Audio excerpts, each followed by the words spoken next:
Good morning, everyone. Good afternoon and good evening. Welcome to the podcast. Thank you so much for joining me. Now, I do want to say really quickly that I had something funny happen with my sound system, so I had to route it a different way. So the sound may be a little bit different, maybe a little more like a tin can today, but that is the best that I can do right now. We're going to roll with it and I will get it fixed up soon. So I apologize for any sound discrepancies, but I had a really important message to bring through, which just felt like it needed to come through no matter what. So I'm excited to share this with you all. And this is one that comes from certain guides of mine that are from the Sirius star system. Now, for those of you that aren't aware, there is a star system way out there in the cosmos. There's a Sirius A, Sirius B, and Sirius C. They are main stars, and within and around them would be different orbiting planets. Now, the Sirians are part of what is called the Earth Alliance, as they have explained it to me. Now, the Earth Alliance is kind of a subsect of the Galactic Federation, which many of you, I'm sure, have heard of. And within this Earth Alliance, that is made up of the Sirians, the Pleiadians, and the Arcturians. They are very, very much invested in helping humanity ascend and grow and step into a more galactic community awareness versus just a global community awareness. And there are many other beings, light beings, that are involved in humanity's ascension as well, not just these ones, but these ones really form this Earth Alliance. And the Sirians out of them are kind of like the overseers. They sort of sit at the top of this pyramid, if you will, and they're sort of like the politicians, if you can imagine it that way, where they really want to find a balance between communication and awakening of all planets, but specifically Earth. And they have been doing so since the origins of Earth, since the origins of incarnations on Earth. And under the Sirians, and again, I don't mean less than, but the next level that we see that are a little bit more involved in communication with those on our planet are the Pleiadians. And then also below those are the Arcturians. Now, the reason why I kind of put them in those levels is that the Arcturians are very much boots on the ground. They are involved in really witnessing from the closest perspective possible what we're experiencing here, and they bring that information back. They also communicate with many people on our planet, but they bring that information back to the Earth Alliance and, help to decide what the next moves are from there. And I have seen different Arcturians on the planet in the form of 4D physical. That's what I call when I can see something that looks very physical to me, although slightly hologram, with my eyes open, where others around me might not see it. They're not seeing into 4D, but I am. But these Arcturians, I've seen it when I'm in the forest, where they're walking in the forest also. And I can see them and they see me, but nobody else can see them. So the Arcturians are very much as close as possible to our perspective, bringing information back. Now, that doesn't mean that there aren't Sirians or Pleiadians doing the same, but primarily it's the Arcturians. The Pleiadians come to many people through vision state, astral travel, channeling, and the Sirians are really, like I said, overseeing. They are energetic consciousness in many forms. They can also very much be embodied, and they are just very ascended, beautiful, beautiful beings. They bring through this very feminine kind of aspect, nurturing, loving, caring, highly intelligent. And like I said, they've been connected since the origins of Earth. And even some of the alignments, even where the pyramids align, although they align with the Orion's belt, there's also a connection into how the Sirius star system aligns with them as well. And so what's really interesting is they wanted to bring through a communication for us about the energies that we're experiencing right now. So what's neat is that May so far has been a big communication month. I think we're going to continue to see this. So in the beginning of May on the podcast, we talked about the Ascension symptoms that we were experiencing through the gateway, the eclipse gateway. And then last week was all about the May energy update, but we're kind of carrying on with that, but in a much deeper level. And this may be something that many of you are experiencing, which is what they want to talk about and explain, because knowledge is power, and they really believe that. And so again, them wanting to communicate more so that we can understand what's happening to us empowers us to be able to work with it instead of working against it. So one of the main things that's happening right now is we are having this return of golden light frequency. Now, I've talked about golden light frequency before in Cosmic Consciousness. I did a whole episode on it. And essentially, golden light frequency is this frequency of consciousness that we had available to us many, many, many moons ago. So during like the golden age, the golden age of Egypt or ancient cultures, when they understood magic, they understood alchemy, they understood frequency, and many things were different to how history portrays it as rudimentary. There were many things that were actually much more heightened than we understand now. That was this golden age of consciousness. And then humanity fell back into kind of the Iron Age, the Dark Ages, and is rising up again. Now, this information, this golden light information, is coming through to us very heavily from above and below. So when we say from above, that is light consciousness. And we've all been seeing that with solar flares, with coronal mass ejections, which have been showing these beautiful auroras. Northern lights are like the validators of this energy that's coming in. And this energy coming in from above is light. It is light consciousness, the consciousness within a photon, right? We look at it kind of as a thing and an energy, but we're missing the fact that that energy also contains a consciousness, which is why light is such a representation of source consciousness, right? We see representations of flames of consciousness, of bright lights, or angels showing up as light. The three guides of the light, for that matter, that I channel often. Light and the sun. The sun is the most embodied form of this consciousness that we can actually interact with. We can feel the heat from it. We can look up, ideally with our eyes closed, sunglasses on, but we can feel the presence of it. We can see how it helps things grow, but it doesn't just help things grow physically. It helps us grow in our consciousness, which is why there are more solar flares and such. So that's the golden light coming from above down to us. Now we also have golden light coming up from the earth. And this is the one that they really want to talk about. This is a representation of the earth and us as humans on this earth. How much this golden light frequency is really available for us and actually affecting us as well.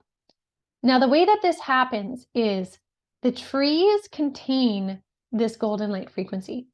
The trees, many, many eons ago, were given essentially the codes of this consciousness to hold safe within them, literally. And I was given this information a couple of years ago when I spent time in Port Renfrew and had these beautiful conversations with the trees in the forest and these beautiful, massive mother trees and how they were supported by these father trees around them.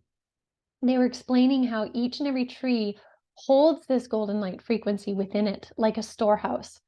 And they have been holding this essentially under lock and key until a time in which humanity would be ready to unlock it. And we're at that time now where we are ready to unlock it. And if you picture every tree in the forest, even in our yards and parks, every tree is connected to that, I want to say like a neural network, but it's this mycelium network, this underground root system, if you will, fungal system that connects and wraps the planet in this light frequency. And we can almost compare it to the movie Avatar did a beautiful job in describing this. For those of you that have seen Avatar, you know when the scientist connects in, puts a little probe into the dirt or into the root and connects into the energy of Awa. And she explains it as this neural network that runs through the forest. It's essentially that. That's what we have running through the forest. And so Spirit compared this to like the internet, and that it is connected to all things. And each tree could be seen like a Google page, carrying a piece of information, a piece of consciousness, a frequency, and every tree holds this. And like I said, they were meant to hold it for a long time, but now they've had the ability to start to release the information. And the way in which they showed this to me is I had a meditation the other day where in the meditation, I was sitting in front of this tree, and the tree picked up one of its roots and it put it right on my forehead, and it connected into this massive frequency coming through. And I knew that it was that activation of the golden light frequency that we're all accessing. And so one of the beautiful things that we can see again as a tangible validator to this happening is if we look at the Schumann resonance. The Schumann resonance, there's many videos up there on TikTok, YouTube, you name it, talking about the Schumann resonance and the spikes. And that's this energetic pulse that comes from the earth. That is that golden light frequency. So we're getting the pulses from the heavens, if you will, the cosmos down from the sun, and also from the earth up, because it is meant to converge or merge within the beings of humanity, for us to also awaken into this consciousness. And so where did this golden light consciousness come from on the earth? This is where it ties back to the Sirians. And this is why they wanted me to bring this up. That when the Sirians came to the planet, because remember, they've been here since the origins of Earth, the message was that when I was in Port Renfrew, we needed to have permission from the water in order to access the golden light on the land. And then when they explained more and we got permission from the water and what was called the fish people, which I thought was interesting at the time, I was like, all right, fish people, was that the knowledge of this golden light frequency came from the Sirians. And the Sirians, if you go back into ancient texts, ancient Sumerian images, texts, even looking at the Dogon people, they all connect to fish people, fish gods. And it's not just for fun, but a lot of some of the planets around the Sirius star system are water planets. And so this is also where some of the origins of mermaids come from. The stories and the ideas of mermaids are fish people. And so the fish people essentially brought much of this golden light frequency, this higher knowledge, into the waters. And then at the time in which they needed to depart, it was given to the people for a time, but then it was given to the trees, because again, trees hold such a sacred energy of the land. The knowledge was given to the trees for the trees to safeguard it until the time in which humanity would have the opportunity to unlock it and bring it back into consciousness. So the trees have been holding this golden light frequency for so long, which is why it's so important that we don't cut down these massive old growth forests that are such hubs or beacons. We can almost see it like a cell tower or internet tower, Wi-Fi kind of thing, to allow us access into this consciousness, because this is what is unfolding right now for people. This golden light consciousness is here. And so how is it we're experiencing this? I would imagine once I explain this, many of you are going to understand, and you're going to be like, oh my gosh, I get it. I've been feeling that. One of the biggest things is there has been an increase in pressure in our forehead or frontal lobe or headaches, or specifically in your third eye. Now, your brow chakra or your third eye chakra sits kind of right between your eyebrows. And so many people have been having these headaches that kind of radiate over their forehead in that frontal lobe. And for some, even all the way to the back of their head where the Bindu chakra is, which is really the opposing chakra or that opposite chakra to your brow chakra. And when you have both of those chakras open, you basically have this massive funnel or expression of light coming into your consciousness. And so for this to be opening up, many are experiencing kind of like a headache feeling, a dizzy feeling, a pressure sensation, front or back. Some even because the brow chakra is connected to vision state, third eye, right? Clear seeing, clairvoyance.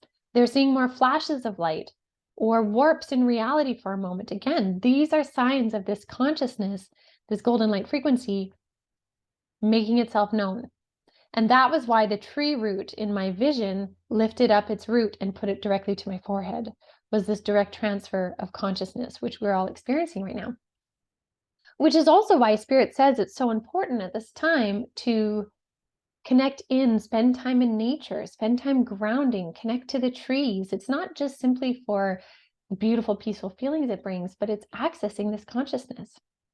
And so the whole purpose of this is to start to change our perception of self.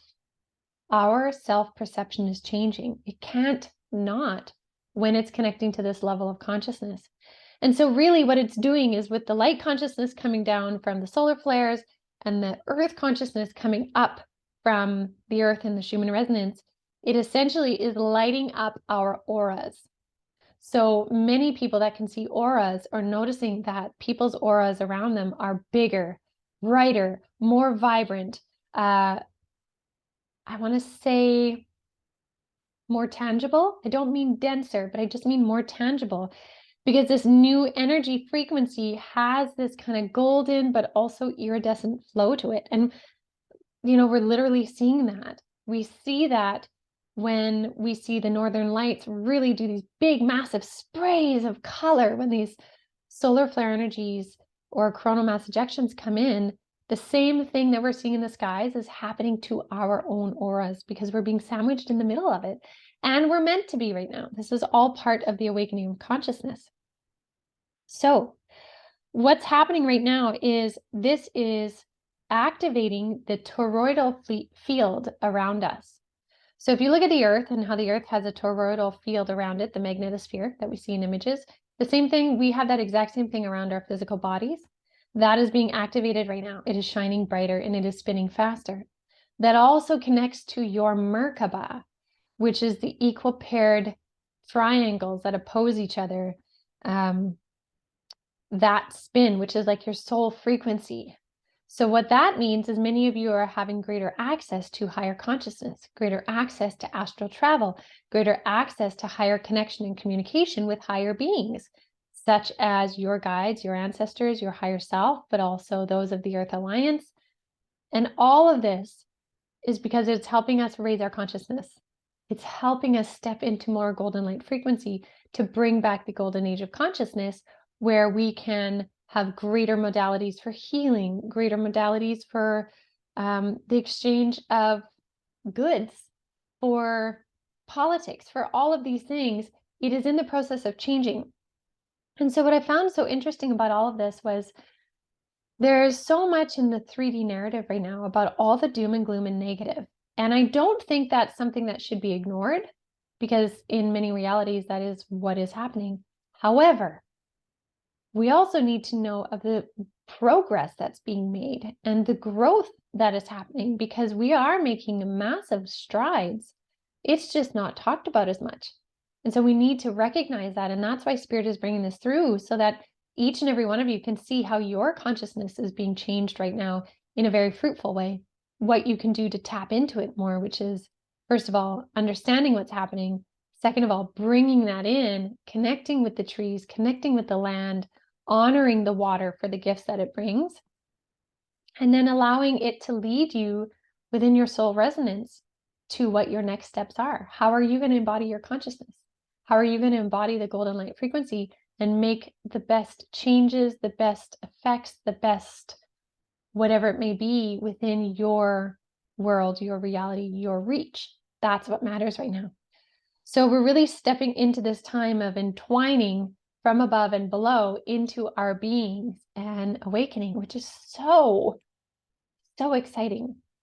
So if you're noticing that pressure in your forehead, in your head, some might also feel, they're reminding me right now, some might also feel like it feels like lightning or burning moving through your body, your nervous system, up your spine. Again, that's the meeting of the frequencies above and below moving through your body. Your body is the interface right now.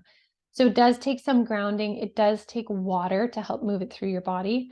Again, remember, this energy came from the water, so the water is really cleansing and soothing to it. But also recognizing what's happening and not fighting it can really help you as well. So there's some really interesting things coming forward as well. So notice what starts to show up for you in terms of divine alignments and divine synchronicities, because this energy, this golden light frequency, when you embody it through your being, although it may take some time to calibrate, to balance out in your body, you may need to rest a little bit more as you're stepping into this. It will also bring in more synchronistic alignments, because this frequency moves with the highest trajectory of your path. So This is a very exciting time, and I'm so thrilled to share this with all of you. I hope it resonates. This may be an episode that you need to listen to a couple times to take in all the pieces or refer back to throughout the summer. Um, but again, using the energy of the sunlight is such a powerful way to transmute things in your body, your mental body, your physical body, your spiritual body, also to help with any upgrades needed in your body. But the earth is also packing a powerful punch through that golden light frequency too. So we are all being shined up nice and bright right now. So I hope this helps you, and I hope this resonates in some form to help you feel more supported as you move forward on your path, knowing that you really are here for a reason at this time to be doing this work. So I will leave that with you all for now. And I want to thank you, as always, so much for joining me on the show. It's so wonderful to be able to connect with you all. I love the feedback. I'm grateful for it. And I am honored and passionate to continue sharing the messages as they come. So thank you to each and every one of you that listens, that recommends the podcast. If you are enjoying it, please do share or rate it. That helps with the algorithms for more people to find this content. And yeah, I'm just grateful for you. So thanks so much. And I hope you all have a beautiful rest of your week. And I will see you next week. Have a good one.